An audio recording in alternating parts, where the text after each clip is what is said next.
how do I feel about that? I cry. Because I don't have any sense that there is, a deliberate attempt to build a well-functioning, suitable digital public infrastructure that is suitable for the country and its challenges. I think the talent that is out there, the solutions that are out there. The world of AI is a world of massive decentralization. Massive decentralization. You cannot not go the decentralized route. Okay. Get them to get competition in there. Make competition viable, economically sound competition to happen. Right? Economically sound. And there is no other way except to use technology, digital platform, to employ digital platform economy thinking, right? Employ a lot of things.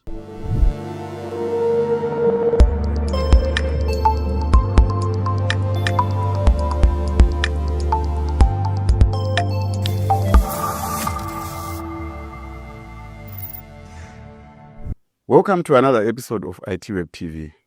I'm Admire Moyo. Today we are joined by an ICT titan. As far as I can remember, he was the last person to serve his full tenure as the CEO of the State Information Technology Agency. Before his stint at SITA, he also led signal distributor Centec. He has also held several roles within the private sector. Joining us today is Dr. Setumo Mohapi, the newly appointed CEO of Tafari Capital. Today we'll be talking about his experiences in the public and private sectors, and perhaps he will share his secret behind his long stay at SITA. Welcome to ITWeb TV, Dr. Mohapi. Thank you very much, Admire. Good.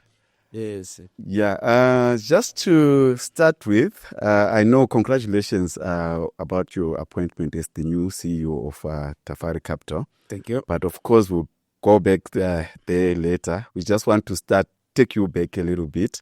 As I said earlier in the introduction, that you were the last person to serve his full tenure at SITA. I just want to know, how did you do it? And yeah, actually, I think the only one who did their full tenure. With all the things, to answer your question, all the things that typically happen, it's a corporate environment, and things can happen in a corporate environment. The staying power in general, private sector corporate is much longer, of course. It's a government corporate, so I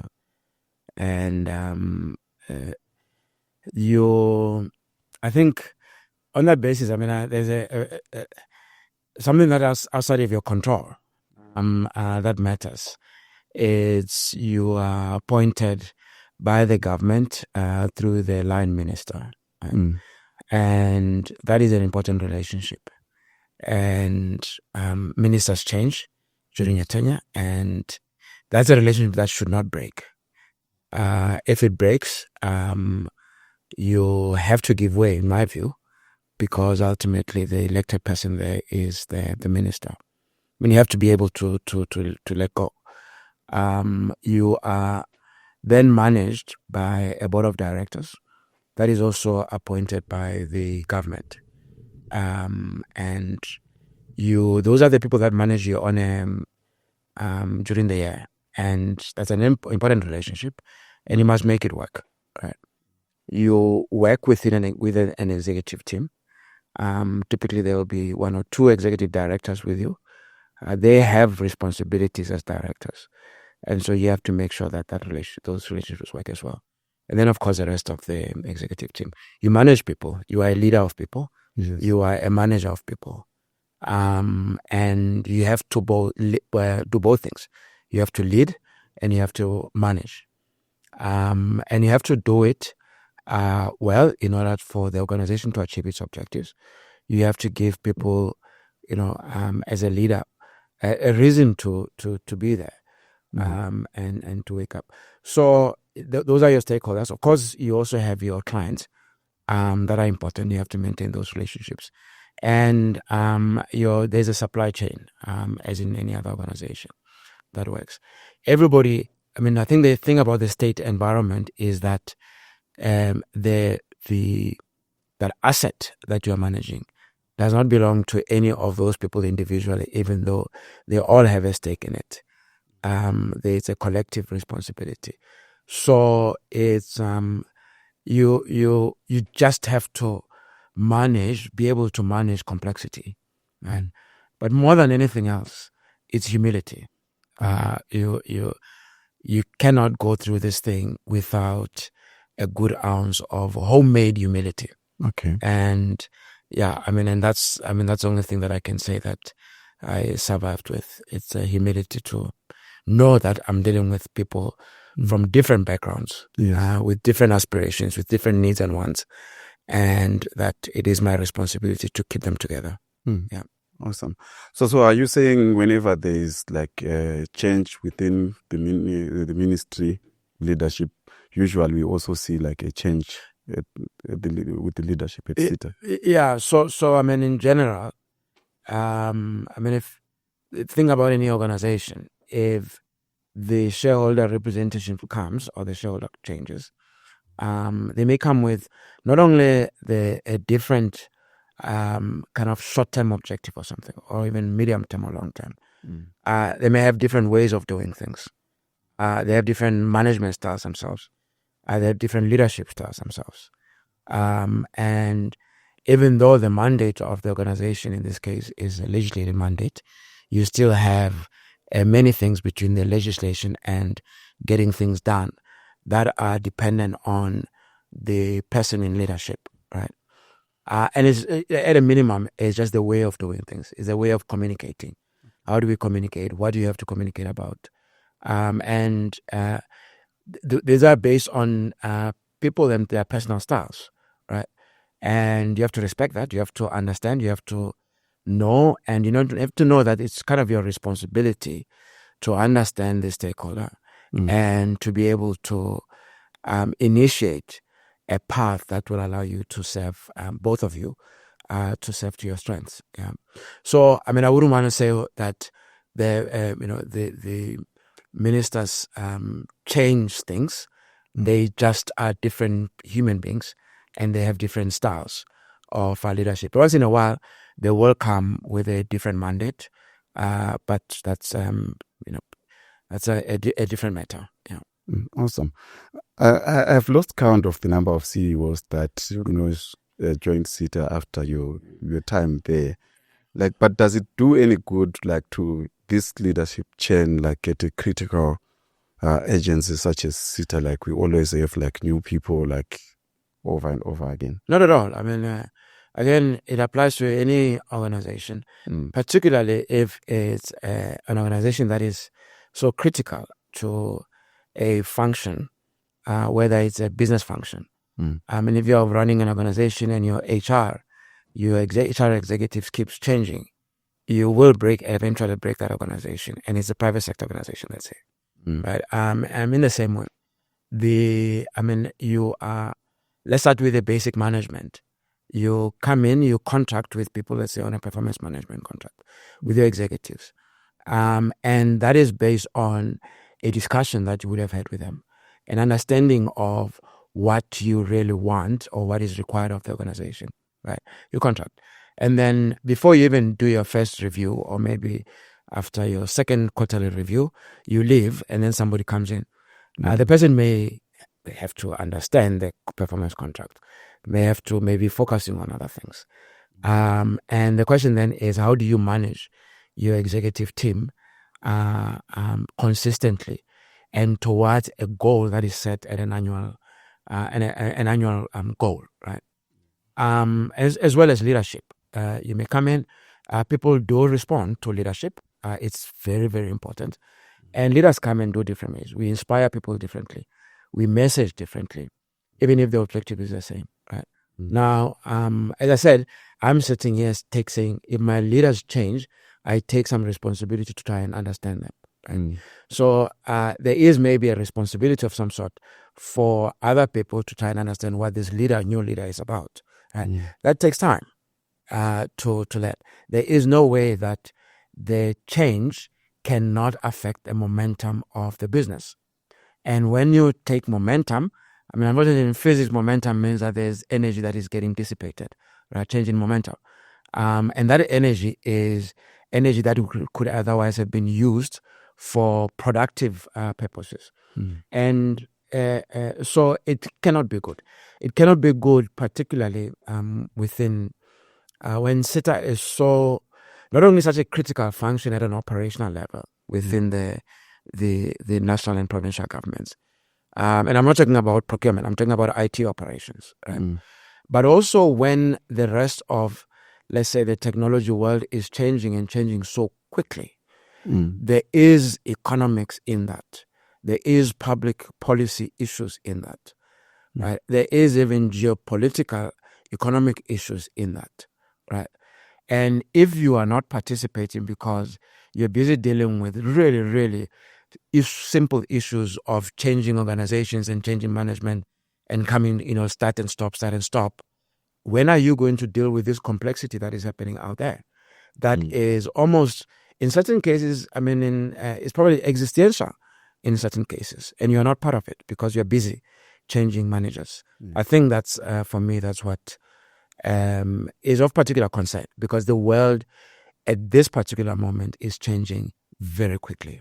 And I'm not sure, I'm not certain, knowing the complexity of that environment, whether there is any attention being put on those things that are happening out there.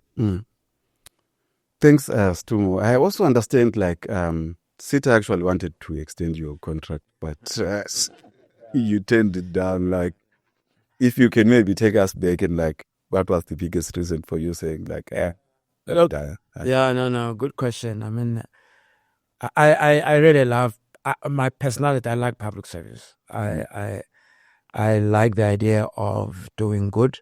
I like the idea of empowering people to develop agency, and make use of agency to take care of themselves.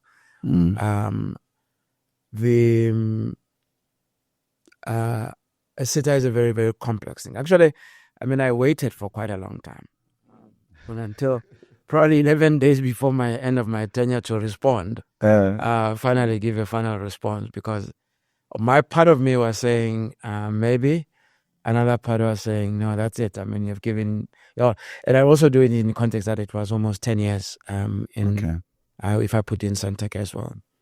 And eventually one has to look at yourself.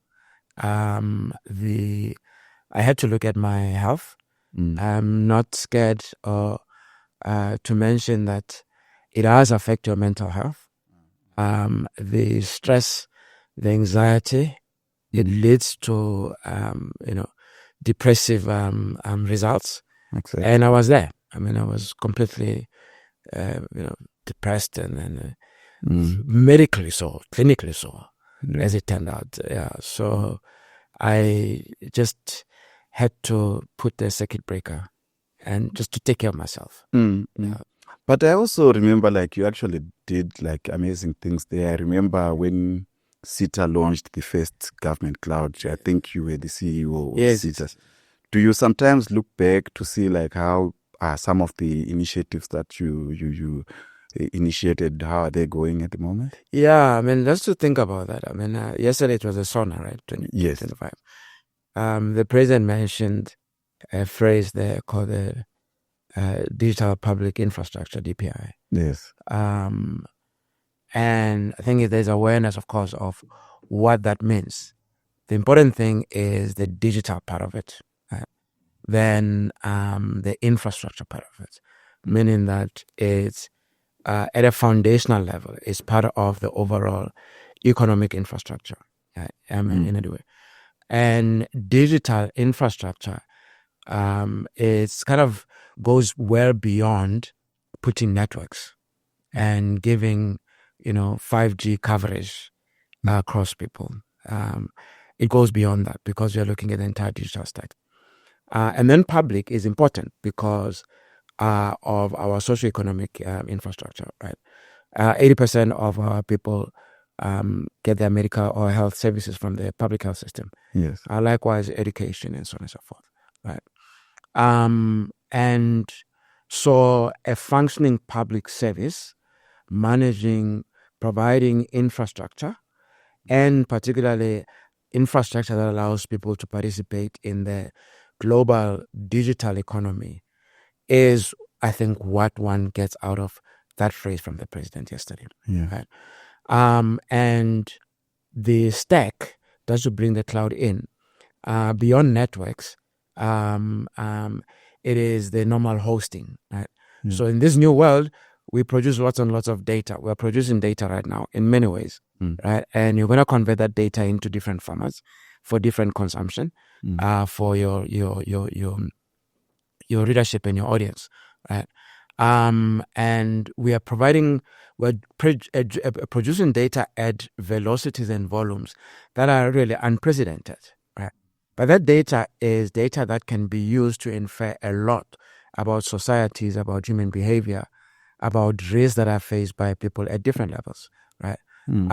And create, and one can use those as better tools to be able in the public sector to service people, right? Instead of doing, of course, there's the census, for example, the general household survey, the income and expenditure survey, the census, those are important data points, but they come once in a while. There are data points that are required on a daily basis, weekly basis, and so on and so forth, to inform action, right? When you have so many people depending on the state for survival, and you know that data means so much for efficient policymaking, accurate policymaking, and so on and so forth, impactful policymaking, right? You really don't have a choice but to put a digital infrastructure to allow themselves to engage. Right? The first point of that is your hosting, right, where the data sits.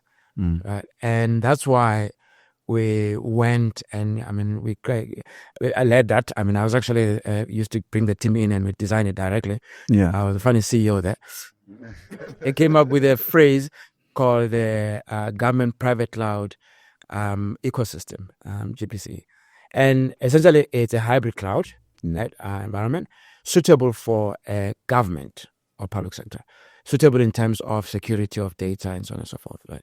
Suitable in terms of how that data is used, responsibilities of government in relation to privacy of data and so on and so forth, right? And suitable in government because of the number of stakeholders that government has to service, in the security services, in banking, in financial services, in education, and so on and so forth. And so it is not really a normal kind of a corporate private a hybrid cloud, right? And it's an ecosystem because we said government works not in isolation. Government services the private sector.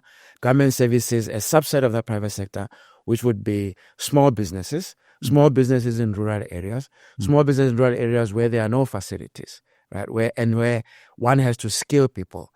That is a subset of people that government has to work with, and there's no other viable provider of such services. Right? So around government, there are almost multidimensional ecosystems. And you have to be able to be ready to connect with those infosystems, service them, get them to service you, right? I think the president was saying yesterday that, the basic issue that we always ask is, I give my information to government about who I am at so many points of service, right? But why should I be introducing myself all the time? Why should I not have one introduction and then government knows me when I move, knows me when I'm in 0 to 4, and ECD knows me when I show up at grade 1, knows exactly what my background is, knows what my needs are, knows the things that teachers have to be aware of about me because my situation was unique, right? And so on and so forth. Yeah. So that we're not surprised when 40% of the 18-year-olds are not sitting for matric in a cohort, right? The cohort sitting rate for matric is 60%, right? We're not surprised when the that cohort, age cohort, shows up in there as unemployed and economically unproductive. Right? So that is data. That is a single view, obviously, of a customer, if you're a business, or single view of the personal object that they come in. Citizen, a resident, somebody coming in and out of the country. Right? That is what the president mentioned yesterday. And that was the vision. We wanted to do that. And we started with the cloud to do that. And we built a whole architecture to do that. And so your second part of the question is, how do I feel about that? I cry. Because I don't have any sense that there is, a deliberate attempt to build a well-functioning, suitable digital public infrastructure that is suitable for the country and its challenges. And because, we started that around, and the reason why I'm saying this is because one of the ways that I was building it was that I said, we're not going to do it in isolation, so we're going to engage people. So we used to have industry days, right? I had a cloud industry day, I even had an AI industry day, where we would bring people in and say, guys, what do you think? What do you know that we don't know, right? Even ask them to ask questions to tell us, what should we be discussing? Because some things may be in our blind spot, right?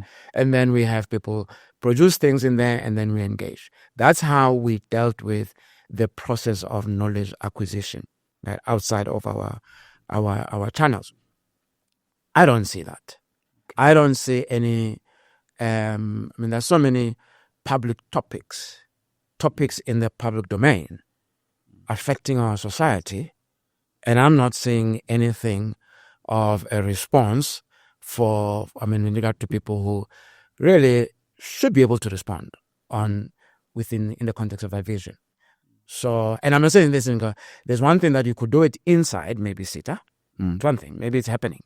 But as I said, we said this thing is part of it's an ecosystem thing. Right? Therefore, it has to engage with the external world, not the tenderers per se, but people who engage with government across, individuals, citizens. What do they need from government in order for their lives to work better at this point of service? Right? Okay. Where are those forums? As an example, I don't see them. But that was our vision. If you think about it, we started this thing in 2016 or so. Right? It's almost 10 years. Build the GPCE. Obviously I left before it was built, but I don't think it's doing what it's supposed to do. What do you want to see, for you to say, now? For example, your vision is coming into fruition. So for example, as I said, our age cohort, it's generally about a million, right? It was at birth. We have the almost the existential problem that we have in the country. I think it's around getting people as they grow, as they get into adulthood, to be economically productive people. Right? At least get involved in productive economics. Potentially get involved in productive economics that brings in even money from outside. Trade. You cannot, I don't think, if you look at there's a phrase called NIT. NIT is not in education, not in employment, education, or training. Yes. That means that you're not doing much. Between 15 and 34, that is 45%. 45% NIT for 15 and 34. That age cohort there is about, as I said, we have about 1 million in an age cohort. So that group is about 20 million, just over 20 million. 45% you're talking about just over 9 million. Right? 9 million of people 15 to 34 that are NIT. That is not viable for any economy. You cannot function, I think, as an organization if such a big part of your input resources are sitting idle. Think about it as a factory organization. Yeah. You have and let's say you have a pile of money, capital, and 100, and you're supposed to use that capital, right, to drive your business, and you decide to keep 45% of it on a mattress, not doing anything. How are you going to get the returns that you're supposed to get out of a business? People are exactly like that. There is talent.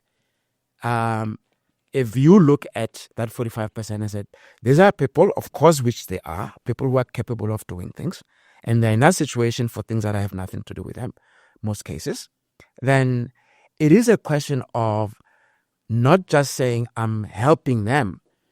The responsibility issue here is of using the resources that I have in order to get more out of this machine called a country. Okay. To do that, you have to, because it's a complex thing, data is important, analysis at a minute level. Right? As I said, if you get to grade 1, why should we not? Because those kids have been there, right? They've been to doctors. We know them. Some of them are in ECD programs. Some of them are in the social development system. We know them. Do we know how many of them are going to be in that 40%? If we know that there's that 40%, and that 40% ends up feeding the NIT 45%, right? And we say we don't want that NIT. Can we apply some inference data analytics and apply it to sociology and integrate it? A platform that integrates, that services applications for social development, for health, and many other things that the young kids interact with before grade 1.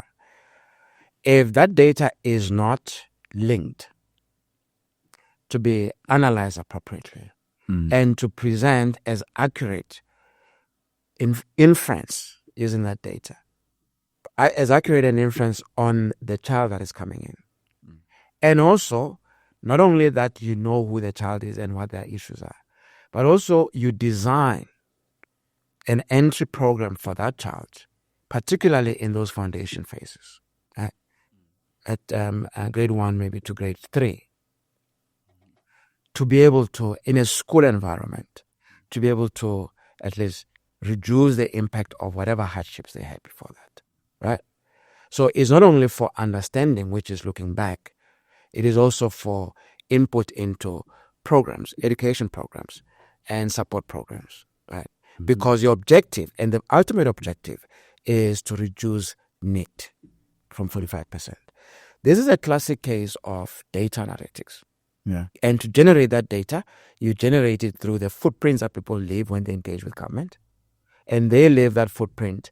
If you digitize your customer, your interface, and you integrate your systems, then you can create that. If you don't, as I think when we were trying this thing that was not there, you can't. It's impossible to be able to profile kids to deliberately and with a clear objective, proactively, applying now social sciences, social worker sciences, teaching sciences, and also community, getting involved in the community to say, this is a profile that we have of our kids in this school, in our community. This is what we can do as parents, as a community, to help our kids to pass early, right? So I would start there. Okay. And it was our proposal to say there are many, many things that we can do and focus on in terms of, applying the GPCE. But let's start with the existential issue of, profiling these kids as they come in. And then we can start measuring the impact of that. Okay. And then we cycle it. Yeah. Interesting. Yeah. Interesting. I understand there's like an acting CEO now. Okay, I don't know. Probably I don't know when they will appoint like a substantive CEO. Like what sort of advice would you give the guy that is coming? The last time I gave somebody advice, he was popped. Is it Dr. Mabas? I give him the same advice because he understood this thing. He got it.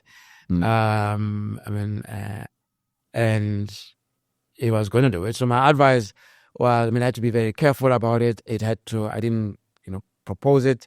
I said, look, if you ever need anything, I'm here. Okay. But take your time, get to understand, and make sure that if you ever, call me, your bosses know that you're calling me. And even better, invite one of them in the room, which he did, actually. So he did call me, and then, there was, one of the directors, non-executive directors there, which was a good thing. And my advice was very simple. It was about humility. Yeah. Right? It was stay humble.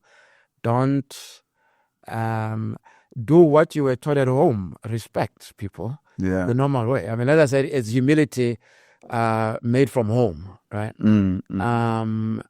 You're smart, so there's no doubt about that. Yeah.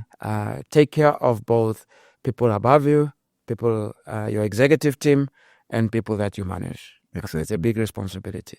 Lead with integrity. You have a monster that doesn't want to die, which is supply chain. Don't spend too much time there. I mean, as in you'll try to automate, right? That is the ultimate solution. But the process of automation is something that you get frustrated with it because people sometimes they don't want to automate. Why? What's the reason? I mean, because then first of all, it's the risk profile in an automated system is much lower. The discretions that people acquire when it's a manual process, they can sometimes go away, right? You have a digital footprint of everything that happens in the chain.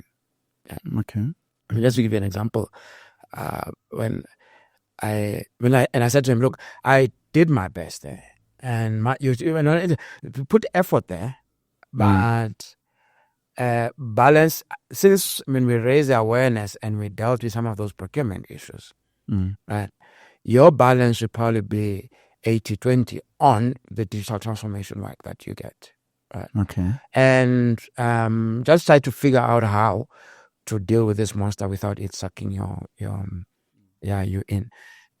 Example of things. I mean, when you go into SITA, there was a room there, Boomgate, and a room, and there's a hole there called tender box. They put things in the tender. Yeah. So one day, I did a surprise visit. It was fairly early in my tenure, and I went to that tender box, and the gentleman who's heading that thing is in there. So it was a late afternoon, and he's got a shredder in there. Oh. And the shredder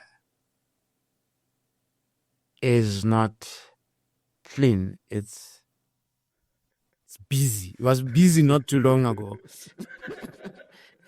Busy not too long ago. No, not only that, he's got a huge printing machine, right? It was with a photocopy. Huge. And there are boxes everywhere. And then I asked him, I said, okay, of all the things what is that shredder doing? And since it's been working, what are you shredding?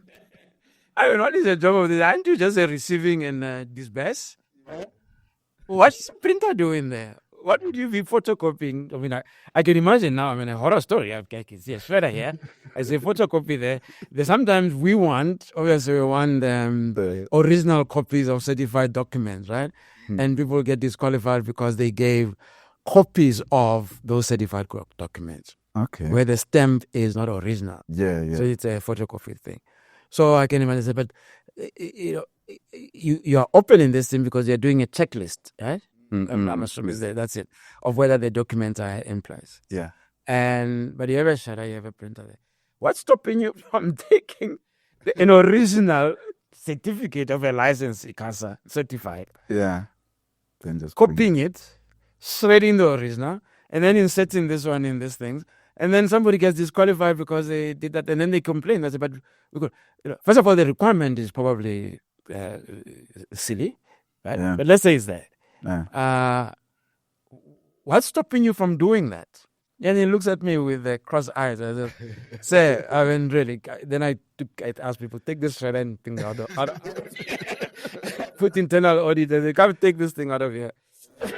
Same day. I was so it's such things. I mean, if it's secure electronic submissions, You reduce some. you can't shred that stuff. Yeah.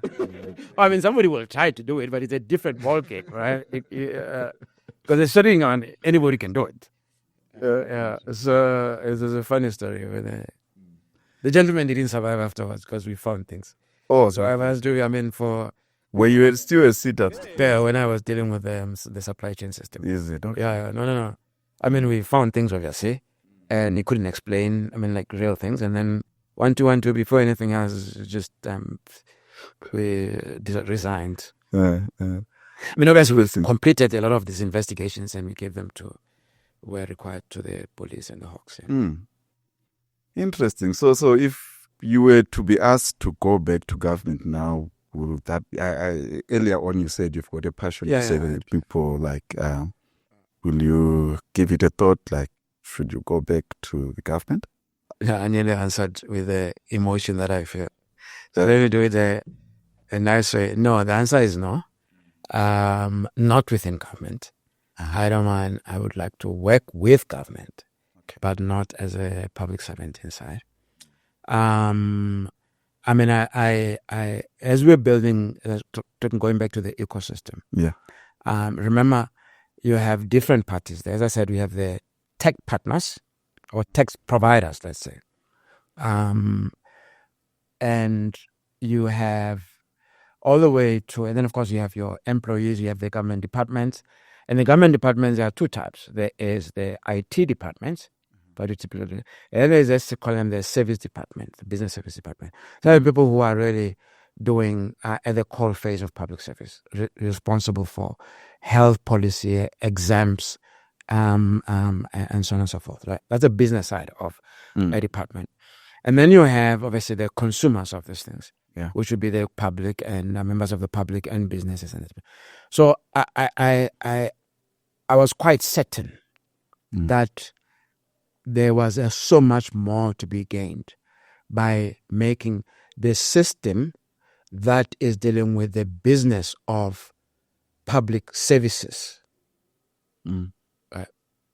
to come together and work, dealing with public policy issues and dealing with, the business side of it and not the technical side of it. The technical side can be done. You can't have the technical side telling what the business should do. You have to talk about that child that we talked about earlier. Yeah. You have to bring people who are in the system of dealing with these kids. The communities, as I mentioned, the healthcare system, social development, and so on and so forth. Essentially, the cluster, the social cluster of government and the external world around that social cluster, and bring them together. And drive this thing. I think that, I think it's happening now. I see in the news, you see a lot of comment about government working with business a little bit more tighter. And I think in this particular space of digital, we ought to have that. We ought to have a forum where we talk not about the technology. Nobody should talk about cloud. Nobody should talk about, yes, we can talk about digital identity management and that kind of thing. We can talk about cybersecurity, that kind of thing. But the cybersecurity in context, let's say. Right now, what we need to do is to sit down and define problem spaces and then problem sets and even problem statements that are amenable to being solved through digital technologies as they are evolving so much. Right? Okay. That's a public-private or public, almost, when I say private, I'm not talking private business. A network type. Okay. A digital network, for example, right? A digital services network. Because, first of all, it will remove the tenderers. People who are selling the things. They're not they're part of the economy. When I say tenderers, people who are just responding to, want to buy a PC. Very, very important. It's part of the good economy, but we are talking about a different side of technology, right? I remember when I was at school, my first proper engineering class, the professor came and said electronics, and he says, "No, I'm not going to teach you. I'm not here to teach you how transistors and resistor capacitors and so on and so forth. Those things work. Yeah. This is a small thing.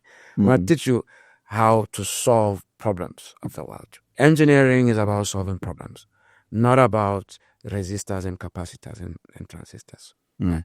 So technology, digital technology, is about solving our problems, and not necessarily about whether the HVAC is working appropriately. That is almost simple. It's given to be done. So I would really, if that was to be there, I would gladly participate in that. And therefore, on the basis that, I can create very, very, clear about it. There are lots and lots of things that can be done with private sector capital, private sector thought, working with government in unison to different vehicles, the old PPP, or the one that I think the president last year mentioned, or it was in the budget speech, I think, or a mini budget speech, Minister of Finance, mentioned that there's going to be made a little bit more, dynamic to allow public collaborations. If I want to, so almost saying, how do we do digital versions of the toll roads? But we're dealing with something that is not infrastructure; it's a service. What is the digital version of a concession, right? That is not so fundamental that you have an opportunity to hold the country at ransom, but it is something that you can create a viable economic business model out of it. And obviously, they're regulated and all sorts of other things. I think the talent that is out there, the solutions that are out there. The world of AI is a world of massive decentralization. Massive decentralization. You cannot not go the decentralized route. I think there's an opportunity there. Thank you so much, Setumo. It was quite interesting. Right? I have never laughed on this podcast like I've done. Let's try that. Yes. I can see the headline. Yeah, no. That's right. The funny story is... okay, now, after SITA stand, you went to Dimension Data. Just maybe, how different is the public sector and the private sector? Yeah. My tenant, was very good. I went there for a particular reason. And it was quite an exciting opportunity. What my plans were. And I think I now kind of know. I was not aware then. That I arrived in 2019, right? That by the end of that year, or towards the end of the calendar year or something like that, the basis for me going there, which was Dimension Data coming back home. But you came from Dimension Data, right? Yeah, I worked with Internet Solutions a long time ago. Internet Solutions, but it was already part of Dimension Data, yes. And then as a youngster there, and then when I came back as an executive there. So the basis for me was Dimension Data was coming back home. And I think it's in the public domain now. And I wanted to innovate around it coming back home. It was quite clear that there was a very specific, if one combines the things that I know, there was a niche and a way for them to, for me, through the company, but I wanted to do it for myself, to create to do something big. There was an opportunity to do that. Something big for the industry, for everybody. Right? Not unrelated to, but not a DPCE, but a platform, essentially a platform approach to managing industrial environments. In a similar way that, we're now used to a platform approach to managing the enterprise environments. And the technology and the thinking and all sorts of things. I thought they were ready to go in that direction. In fact, they are. And you can see elements of it now. So, and then it didn't happen. Okay. And instead there was COVID lockdowns, and then maybe entity then decided to change their kind of global operating models and that kind of thing. Okay. I mean, essentially, make the global operating model, simply put, is that the product innovation, solution, capability building of your product sets and your solution sets happens centrally somewhere. Yeah. Then all the other, the rest of the countries become just execution points. Okay. Sales, customer service, at the edge, you do solution design. Okay. And I'm not that. I'm not that. I like to think that I want to create this. So it was never exactly a good thing. I mean, I was on my own myself. I mean, the executive layer at Didi was not required anymore. I mean, it was, you were just executing it. So tell me, not necessarily at looking at dimension data, like generally, like what happens when those kind of things happen, like there's a big conglomerate who is coming to buy like a local company, like how does it affect like local people? It's a very interesting thing, but more so I mean, putting the world of AI, right? So essentially, if the world is about product, that looks the same. I mean, the loaf of bread looks more or less the same, and you create a Coke formula, and it's the same everywhere. Yes. Then you don't need specialization at the edge, right? You are really selling. The IT environment in the country actually has been like that for donkey years. There is almost, I mean, there are certain, only now with kind of software development that we see a lot of software development houses coming up. Yes. But for the longest time, and almost everybody that I interacted with at SITA, for example, all the IT companies are resellers and system integrators of products that are created somewhere else, right? Designed somewhere else. So when we say people are technically skilled IT operators, we mean that they know how to manage an Avaya box very well. But ask them to then go from Avaya to AWS Connect, which is now a software-based, cloud-based method of doing call center, enterprise call center operations, then lies off. Right? Because the question then would be, did you really understand that as an engineer? Or did you understand that it's a very important skill, but as a technician to keep the system working? Right? These are two different things. So when an international company comes in all this, so we value CCIEs for Cisco, or HIEs, maybe, I don't know, for Huawei. It is important. Because you need to know, people need to know how to run these things. Right? What happens though is that when there is a need to do the real engineering, the real design, the real build, the real solution making, then you may end up not having those skill sets. Right? And it's more so when you look at, let's say they look at the cloud stack. Infrastructure as a service, you get certified on a platform, right? Platform as a service, again, you can probably get certified on a platform. Software as a service, there are two types of software.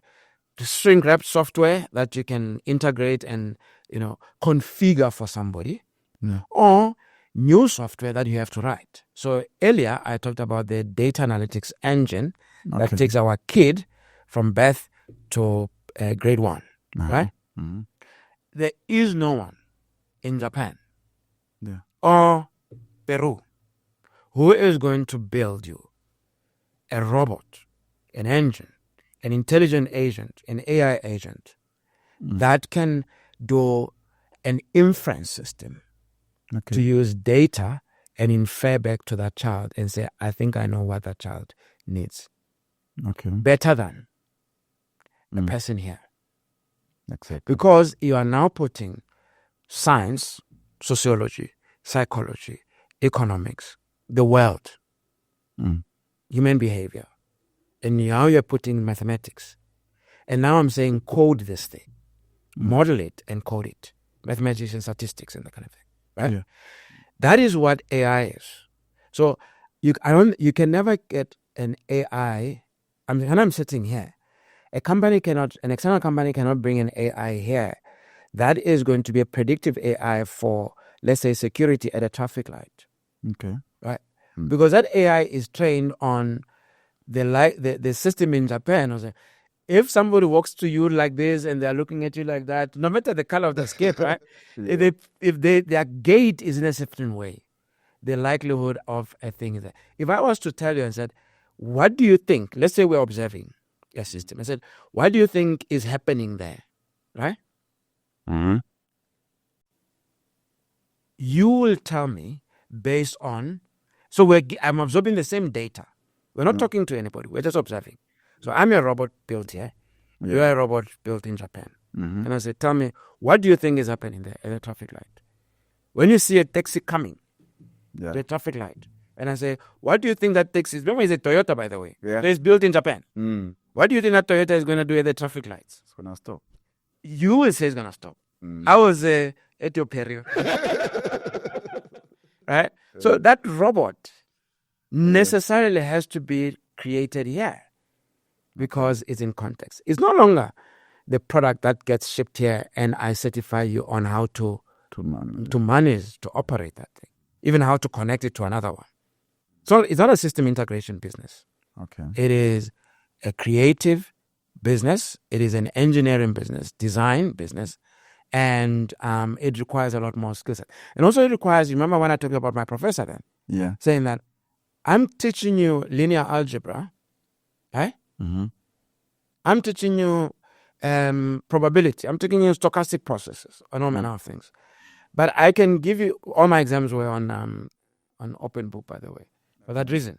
Because you'll never get an answer to them. They give you a new problem. And if your toolbox is not so strong, you're dead.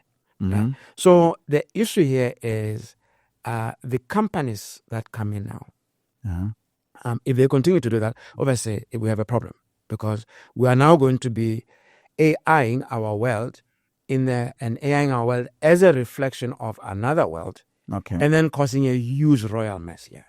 Right? So that the companies that come in that old model of you buy, you drop it, and then you just have to configure it, right?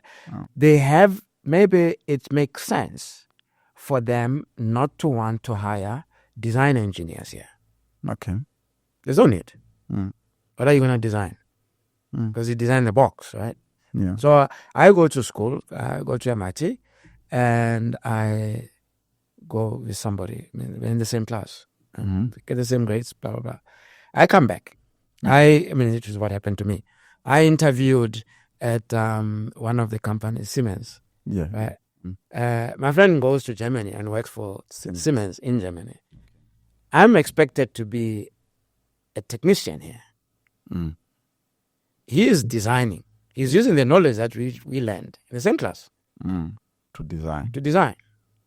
Sooner or later, I'm being sent to, in this case, Ericsson, I'm being sent to Ireland to learn how to configure a telephone exchange in an Ericsson exchange box. I said, but why am I here? Yeah. So I think the model works when you are a point of sale and a point of customer service. Okay. It's okay. And that's what many companies do when they come here. The technical companies here are just sales. Most of them are just sales offices. Okay. And system integration offices. Almost all of them. Is it okay? So do we need like our own like dimension data maybe? So the SI world, the old one, where you are system integration, you still need them because there are certain things that are coming in as shrink wrapped that have to be configured and put in place. Right? Okay. The plumbing, you still need the plumbing.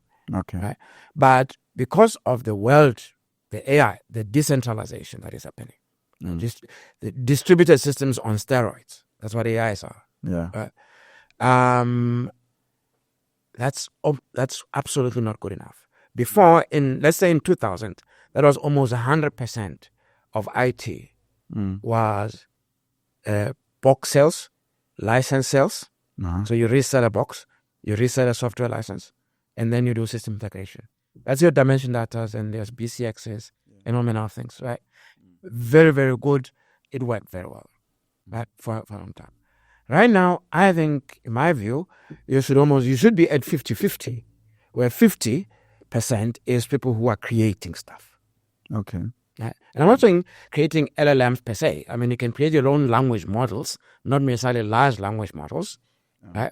You need the scientists to come to them. There's something, the guys at UP, Marivati is doing something very, very good there. Dr. Vukosi Marivati, right? You have to do that. You have to bring the scientists in. You need to beef up the mathematics.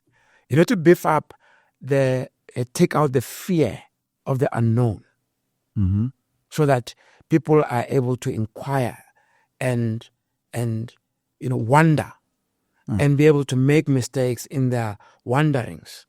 They have to start thinking about. They have to feel free, so that later on it becomes automatic. When I see something that doesn't look normal, a sewage that is not being fixed, I have to wonder. Instead of wondering what government will do, I wonder what can I do to solve that, to free people. That is a new world. The old world, remember, I didn't have to wonder. The question, I'm waiting for a tender to sell an IoT box for that sewage system. Right? Here you have to wonder.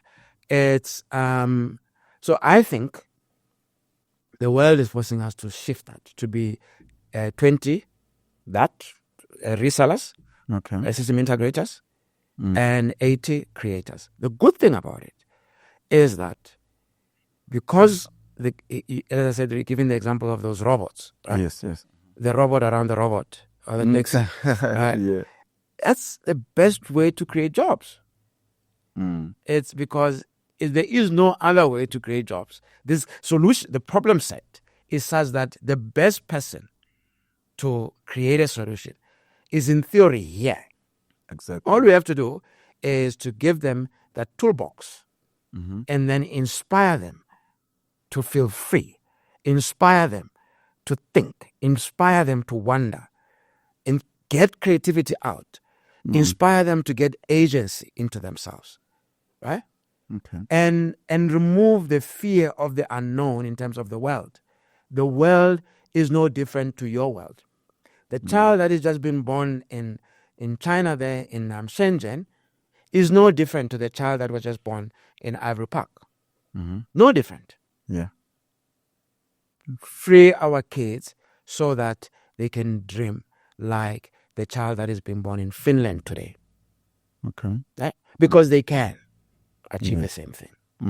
That is the benefit, I think, of this new world, which is necessarily saying that you are the best solution provider. Okay. And it's a new way of thinking about the digital economy. And it's massive. I mean, let's think about it. Because of the way innovation, you innovate around your problem statement, right? Your problem set. And innovation has, beyond the science and the foundation, a lot of the innovation that is in the business environment is really that type of innovation, right? So you have to wonder and think and observe and be curious, right? And try and not be fearful of trying, right? Now, if I say, as it's true, we all know the statistics. On the continent, we have 1.4 billion people, right? Yeah. India, now the highest, has a bit 1.4, and more than that, maybe towards 1.5 billion. China, now below India, 1.4. So if I take the continent of Africa, and I take India and I take China, that's 1.4 billion people here. 1.4 billion people in, that's 1.5 in India, right? That's almost 3. That's 2.9. And I add another 1.4 in China. Okay, yeah. Right? What's the population of the world? 7 billion. That's it. So we are above half. Just those 3 blocks of geography. People that are sitting on top of it. Right? Now, let's go back home. 1.4. So we are contributors. We are 1/3 essentially contributor to this more than half of it. So that's a significant power. Right? Mm. That's a significant source of problems to solve. Yeah. So if I'm an engineer, I should be looking there, there's justice. Let me go there and solve those problems, right? Yes. And if I'm a business person, an engineer was thinking business is, okay, fine. If I solve this problem, can I create a business model and operating model, economic model that is sustainable? Of course you can, right? Then I say, okay, fine. Sub-Saharan Africa, because I have the data there, has a different shape to numbers, is 1.2 billion people, Sub-Saharan. And the median age in Sub-Saharan Africa, of course, we know it, is about 18 years old. Yeah. That means that there is 600 million people in Sub-Saharan Africa who are 18 years or younger. Right? Mm-hmm. If you look at that and say how many kids are, what is the age cohort? Meaning how many kids are getting born every day or every year on the continent? That's 600 million, meaning divided by the 18 years, right? Yeah. And then that's your kind of your age cohort. Right? I can get it there. So 600 million divided by 10, it's 600 million by 20 will be your 30 million. So you're thinking about 30 million people coming in, right? Yeah. So actually 75 million or so. So you have this. You have this thing that is pumping, and our rate of growth is projected to peak, I think, at about 2050, and then it will go down with the rest of the world. Okay. Right? So we're still going to have more kids coming through the continent.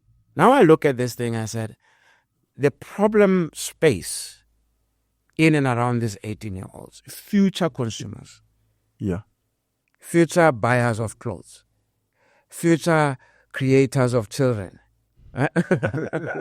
and so on and so forth. It's future sick people, right? In old age, and so on and so forth. Exactly. As future workers, future creators of businesses. Their problem space is X. And is there something is there, in the old days, in the absence of this massive capability that we call AI today as we know it, could I even think about, creating something, an inference model to say, what can I do and so on and so forth? Obviously, it's a huge, we're talking about a huge piece of land, lots of variety, lots and lots of language. We have the highest language diversity in those countries and so on and so forth. Right? But the socio-economic structure, the stuff that the kid in township in Nairobi, in Lagos, right, Kumasi, here Windhoek, Lusaka, Joburg, right? Is there something in there where I can abstract out and figure out, can I create some problem statement and create a solution, simple as data modeling, inference modeling? I can look at a TikTok and look at it differently and come back with a TikTok that deals with this problem space. There is lots and lots of stuff. Lots and lots of stuff. Don't even think far.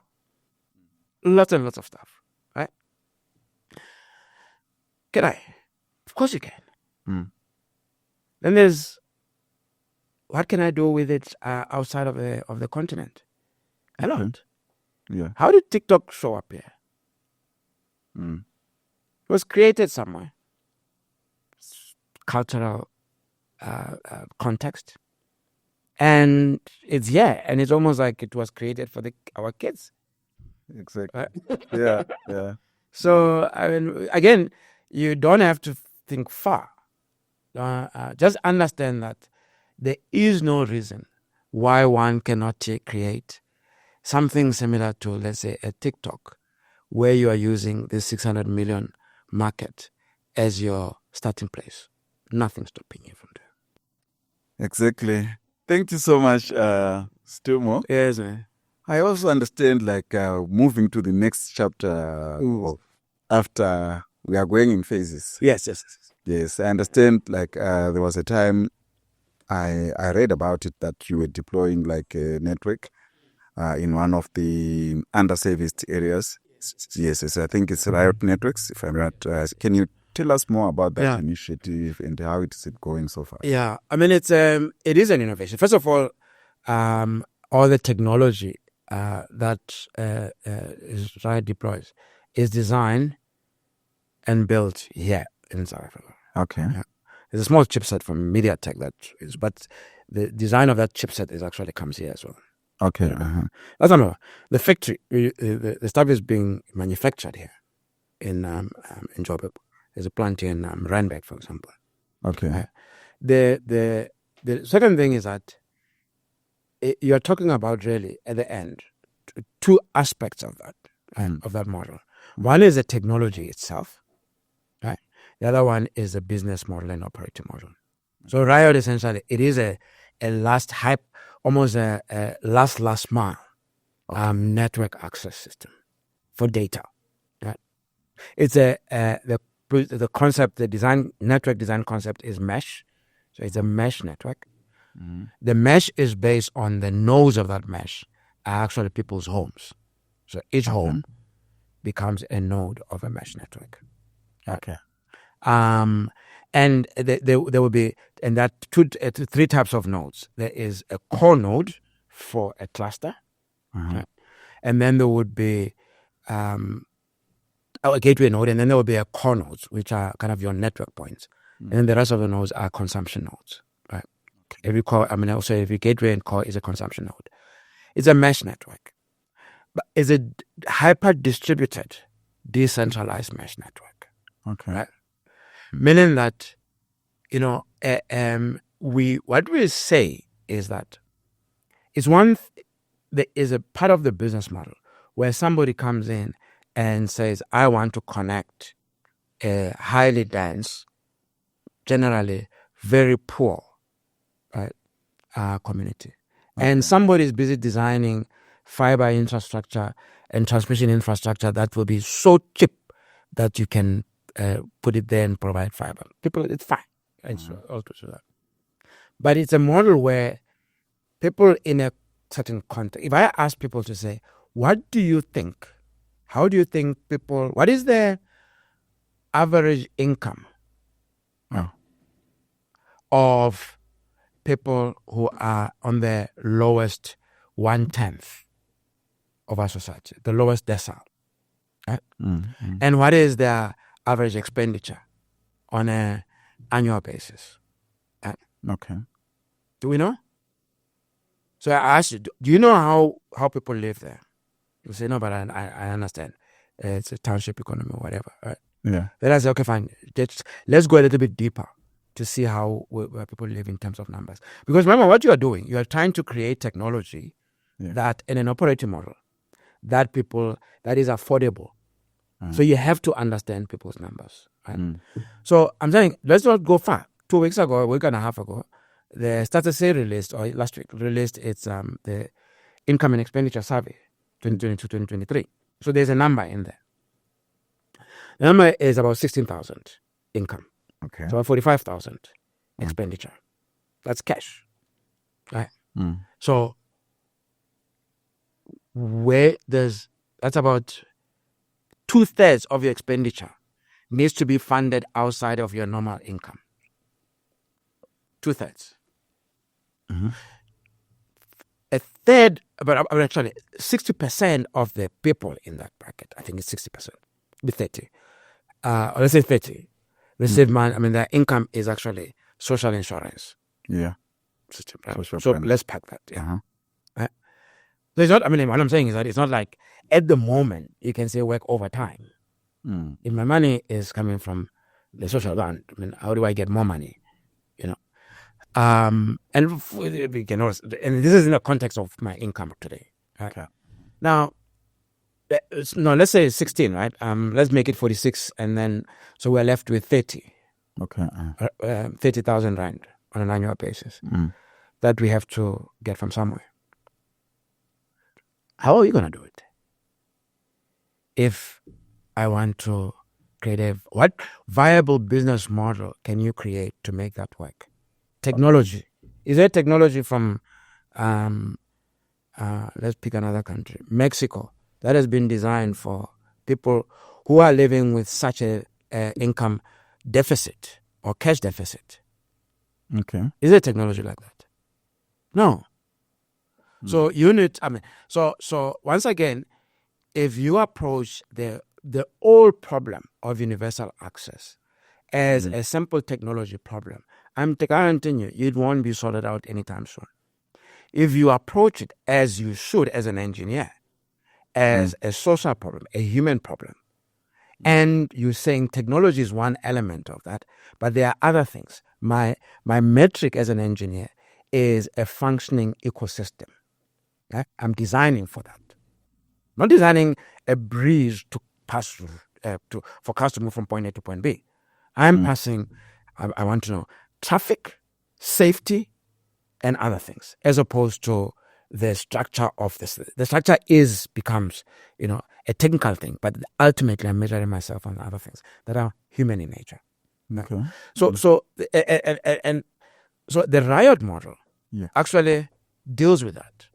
It says that much as we can say it's a mesh network, it's a mesh network that allows people to make money and supplement their income out of providing internet services. Okay. Right?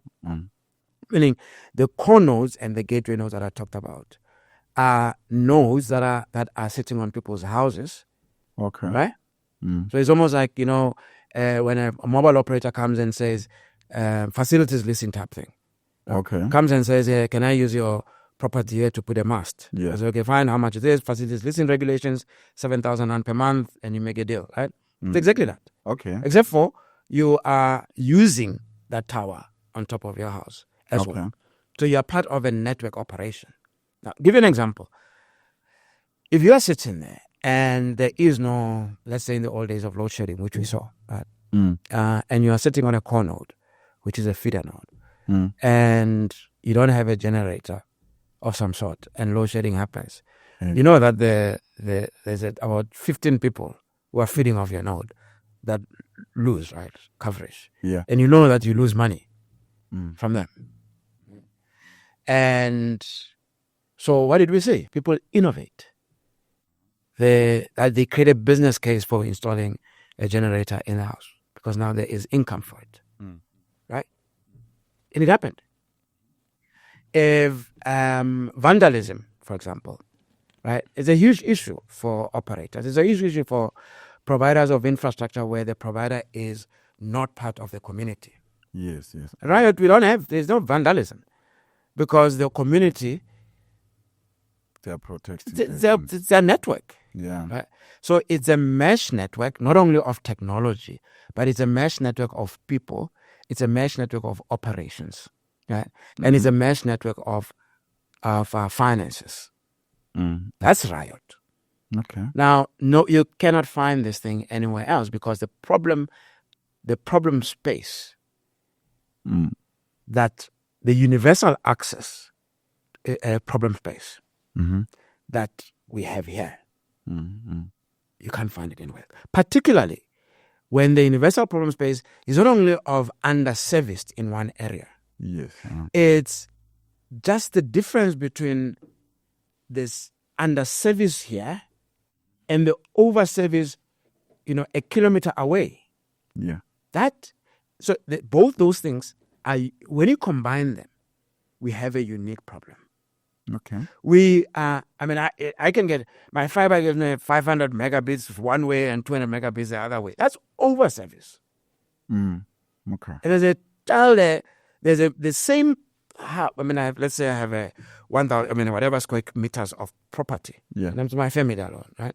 And that property in District, how many people live there? Exactly. And they cannot afford even 10 megabits per second. I'm sitting here with 4 people, 205, but we are a street away. Yeah. That's a different element to our universal access problem. Okay. You know what I mean? It's the pressure, the internal pressure to close the underservice is much higher because of the differential. Okay. You know what I mean?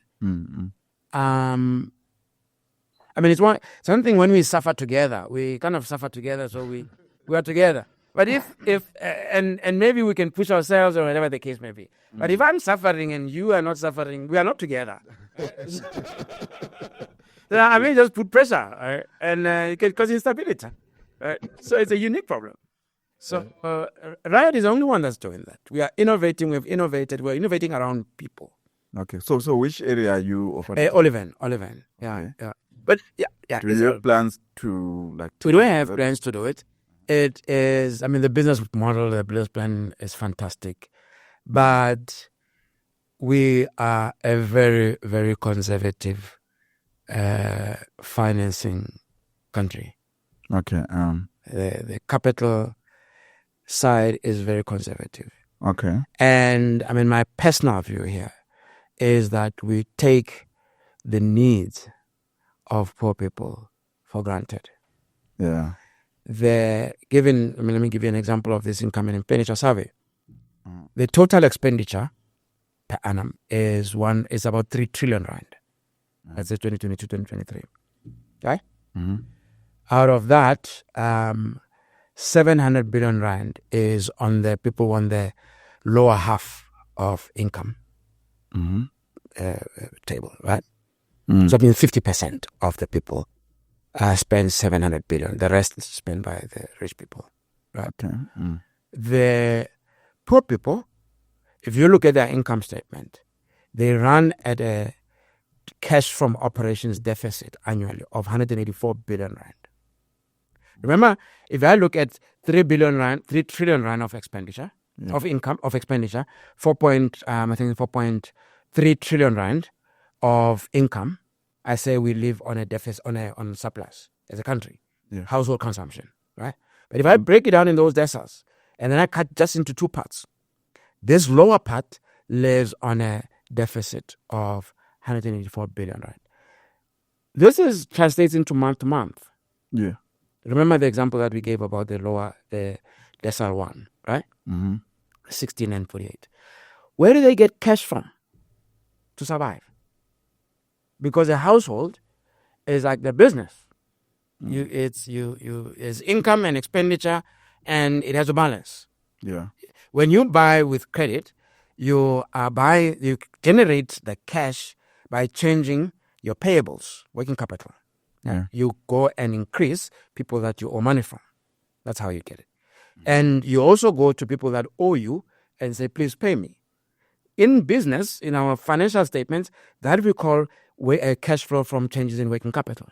Yeah. Right? There's cash flow from investing activities. We put money in a security somewhere or invest it, capex, right?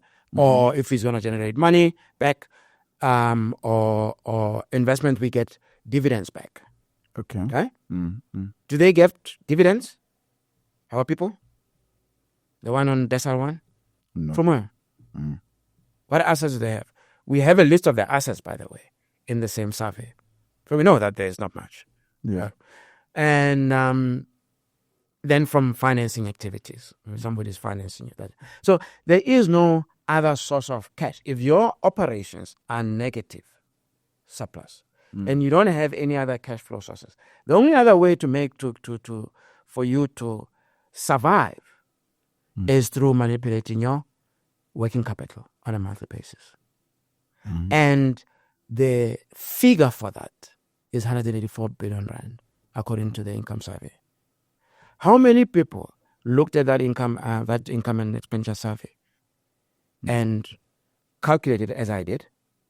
Put it in a spreadsheet. Very easy for me because I know the structure of it. I have tables where it's easy for me to plug the data in and know that the credit requirement for the lower income bracket is that 184 billion rand. Okay. Where do they get the credit from?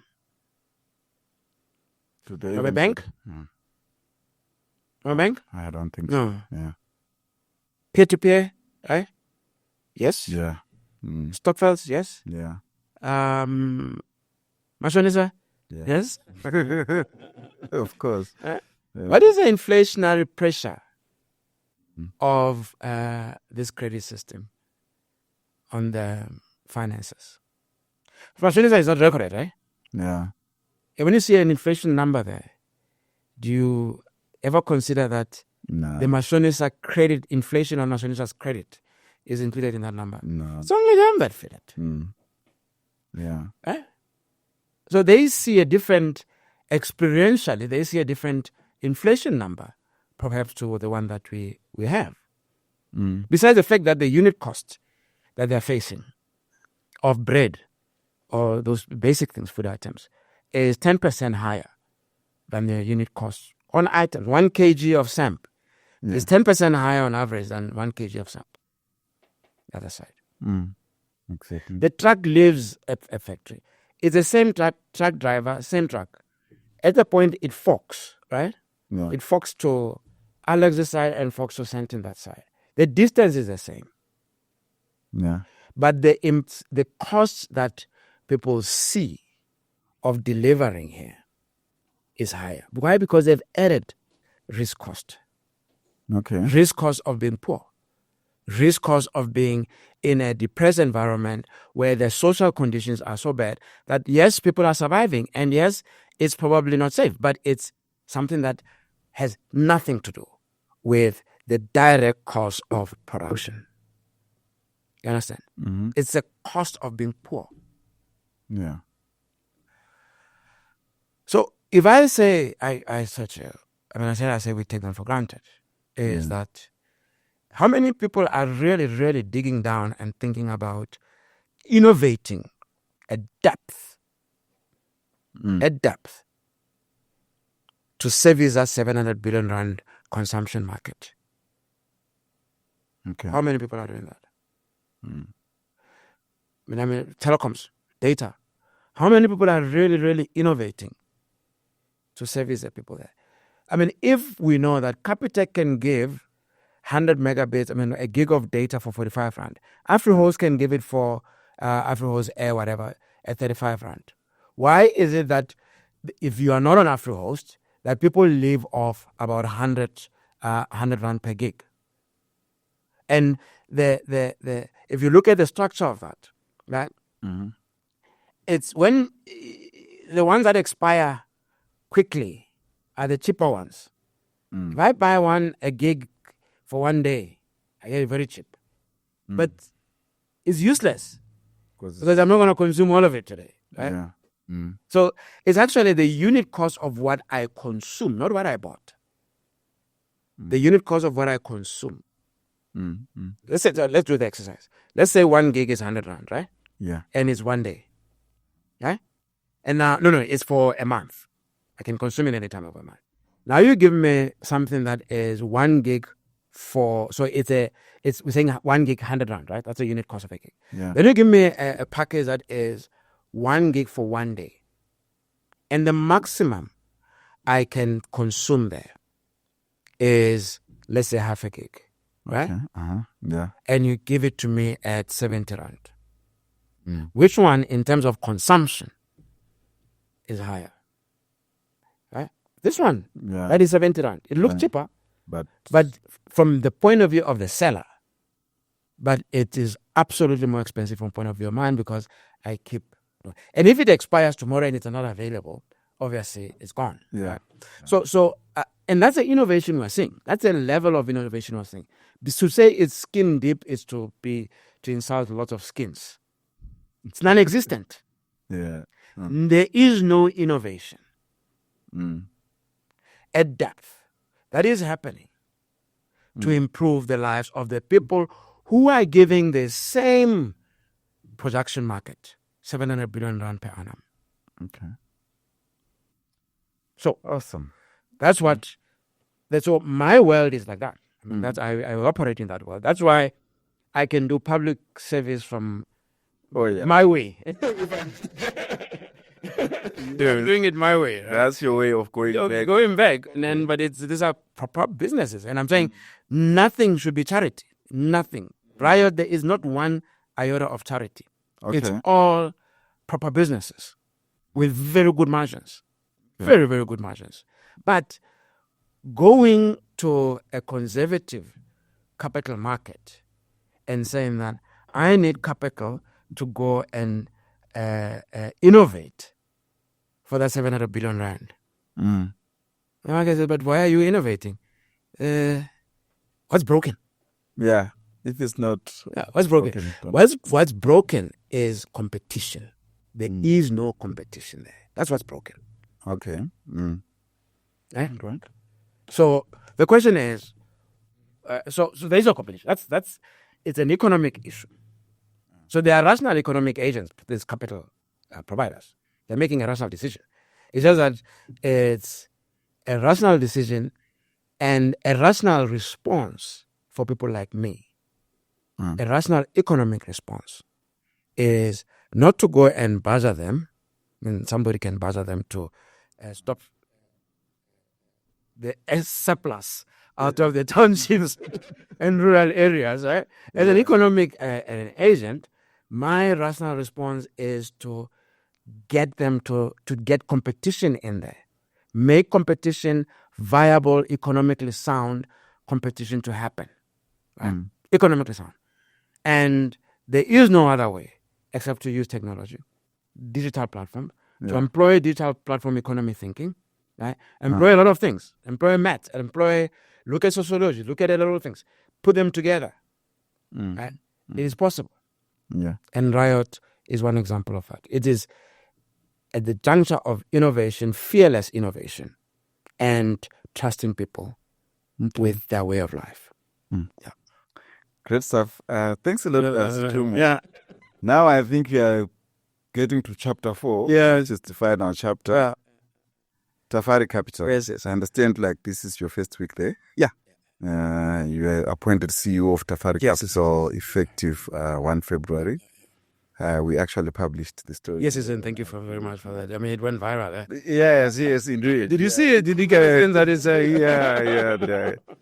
So just tell us like about your new role, like how different is it from the previous roles, and what innovations maybe are you bringing to Tafari Capital? Okay. So, and I have to be careful not to say too much about that innovation. I talk too much, so I told my board that I'm coming here, and then I said, yeah, but watch out when I like talking. Don't review too much. We are all ears. So, I mean, Tafari Capital I've been an investor in Tafari Capital. I mean, I'm one of the many, around 180 or so people. Okay. Really created by a few other professionals in their own spaces. Okay. Marketers and medical doctors and finance people. Essentially saying, look, is there another way of, if I look at the economy, right, there is the consumption economy, and then there's a capital economy. Yeah, there's either you own the capital or you are in charge of the capital. Yeah. Right? So you manage it and you make decisions on it. Right? If you own it, you make decisions on how it's allocated, how it's deployed. Right? If you manage it, you are given a mandate to make those decisions on how it's deployed. Right? And you're doing it on the basis of certain returns, whatever the case may be in the mandate. Mm-hmm. Right? That's a capital economy. Notwithstanding the fact that that's 700 billion rand, if we're saying, imagine that it's generating 10% net profit, right? Mm-hmm. Or that goes into cash flow from operations. Okay. That's 700 billion rand. That's 70 billion rand of cash from operations out of that expenditure across food, alcohol, insurance, financial services across. 70 billion rand. I mean, it's a lot more than that. Yeah. If it's at 20%, we're talking 140 billion rand. That's cash. That is going to, in companies, that is either, that cash coming out of operations becomes capital. Yeah. Either it comes to me, the shareholder, as dividend, and I see it as my personal capital, or it stays with the company as the capital of the company. And the deployers of that will be the board, right? And asset managers and the banks where the capital is sitting, right? We just talked about the consumption part, right? Yeah. The people in decile 1 to 5, they're participating in the consumption economy. Yeah. To what extent are they participants in the capital economy? The way I've defined it now. Do they own capital? No. Are they in control of capital? So they are not participating. Yeah. Do they feed? Are they providing? Are they ones that are creating the cash to build and feed this capital economy? Of course they are. Right? If you look at our GDP, you have fixed capital formation. It's a very, very important measure. It says that I'm putting infrastructure which has maybe 20-year return. Yeah. Therefore, if I'm doing that, and I'm a rational economic agent again, I want my returns. I'm going to look at the risk profile of this place here. I'm putting it on the basis that I'm quite sure that my asset, which is, let's say, the waterfall development, will be safe over the next 20 years. So it's actually a point of my point of opinion on how much I trust that the entire social, economic, political environment in the country, right? So it's a big indicator.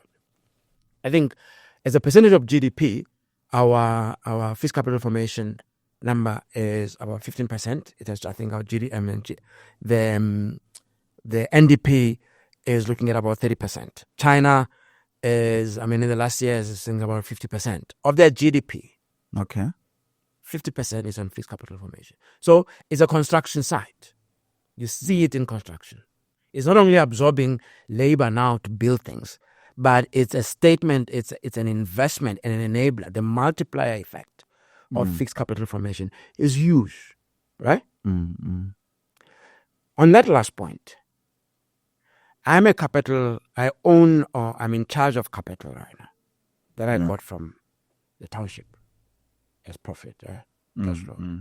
Now, I know that if I deploy this thing in fixed capital formation, that's a method, there's a multiplier effect, right?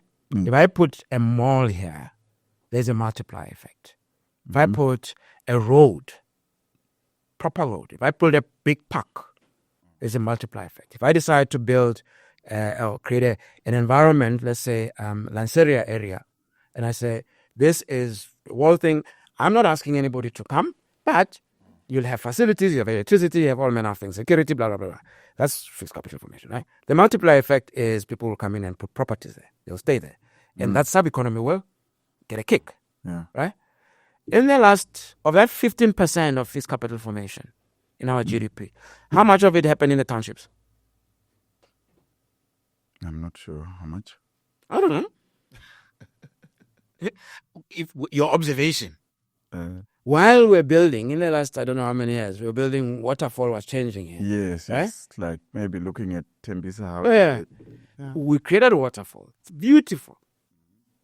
What about Ivory Park or Ivory Park across the road?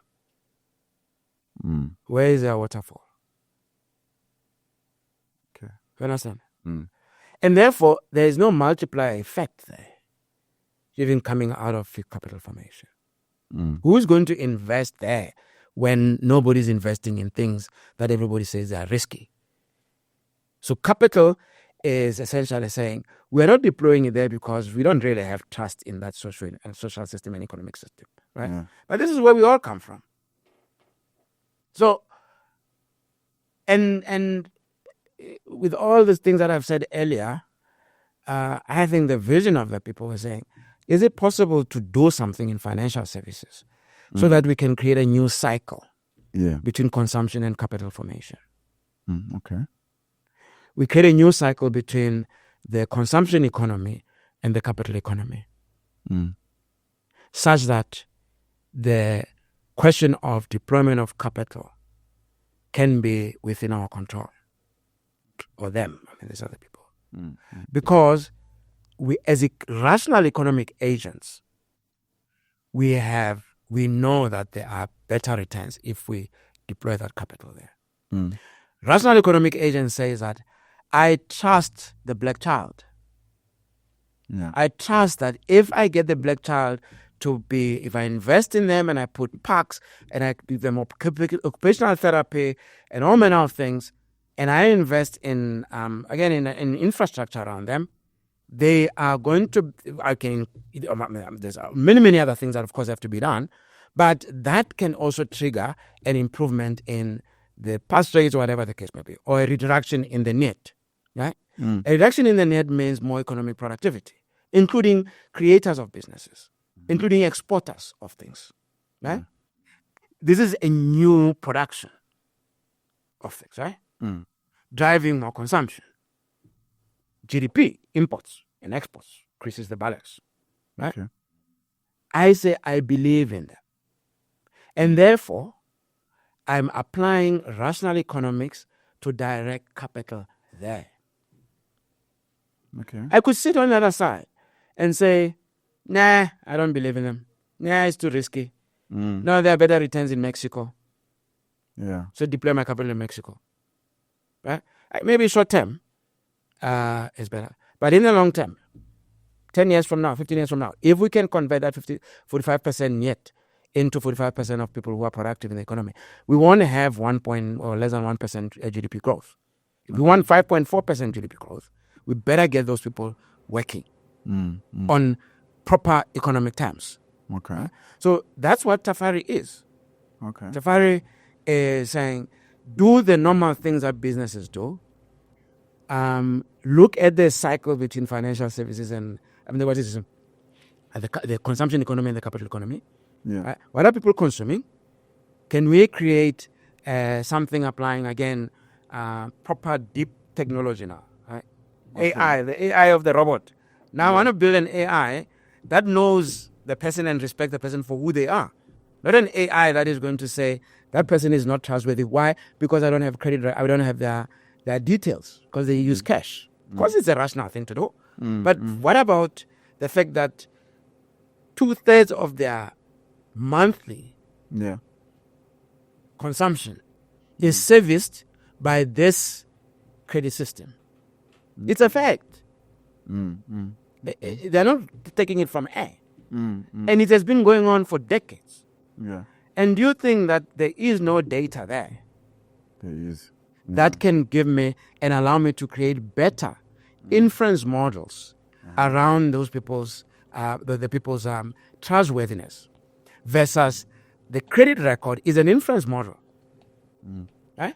It's an inference model. It works where there is, like any other inference model, is fed from data. Okay. Right? Inference model require data. So that's why if a thin file, that inference model doesn't work. The statistical limits that tell you can't put those 2 pages of data into that thing. It will give you wrong answers. Exactly. So they just stop you if you have a thin file. Right?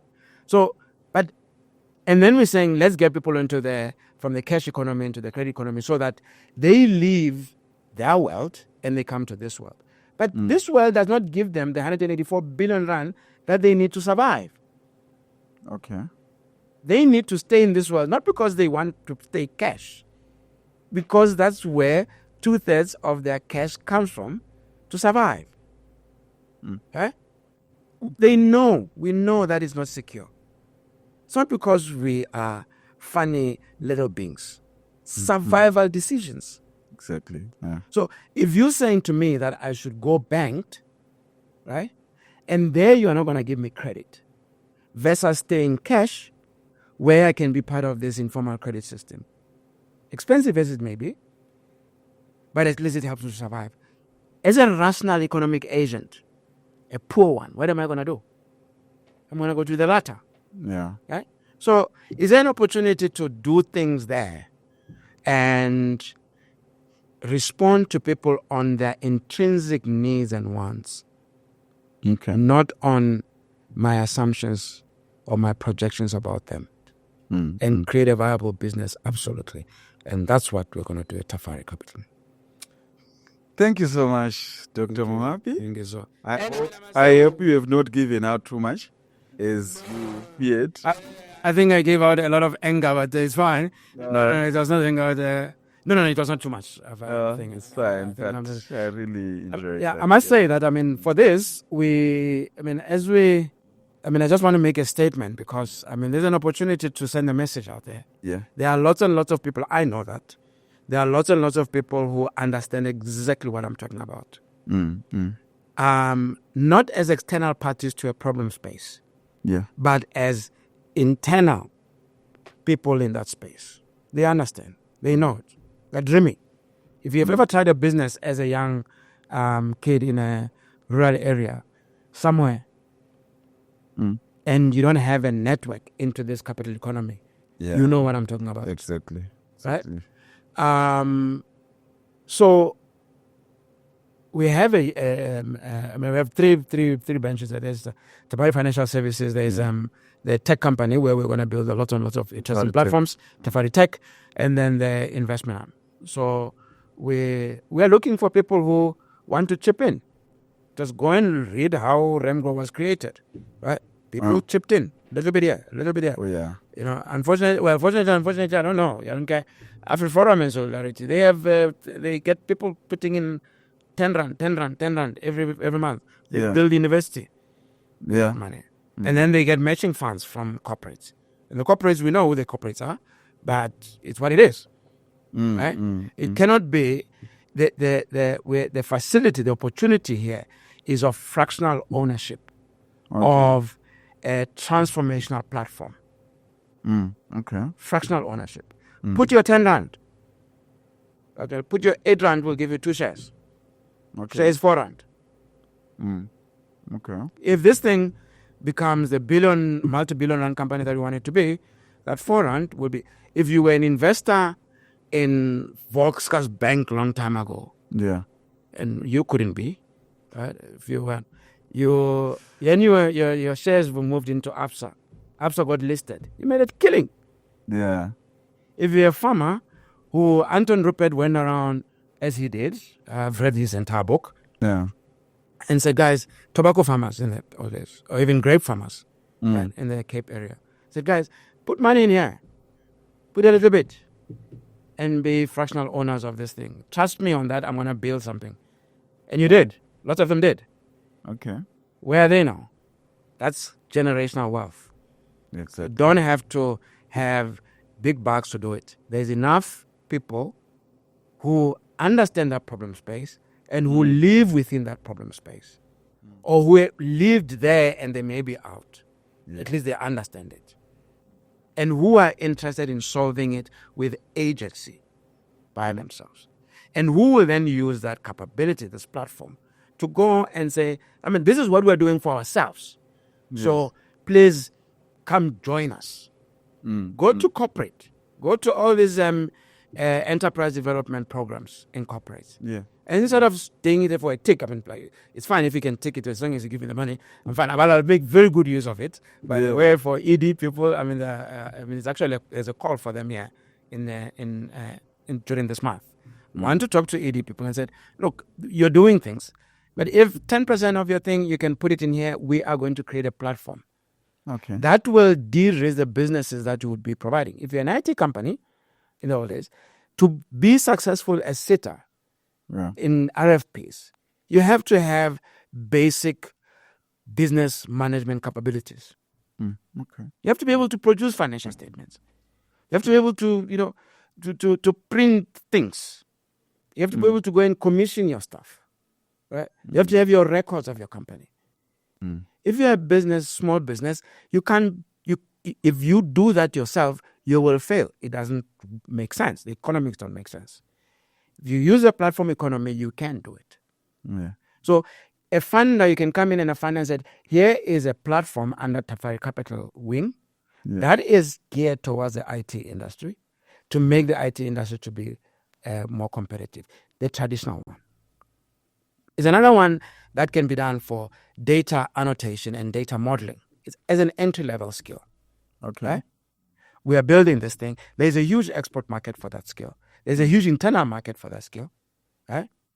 Fund this thing, and the person will be a funder. If you fund it, the person doesn't get the cash. The person gets capability, and everything is transparent. You understand? So, it is that ecosystem play. And it will increase the pie.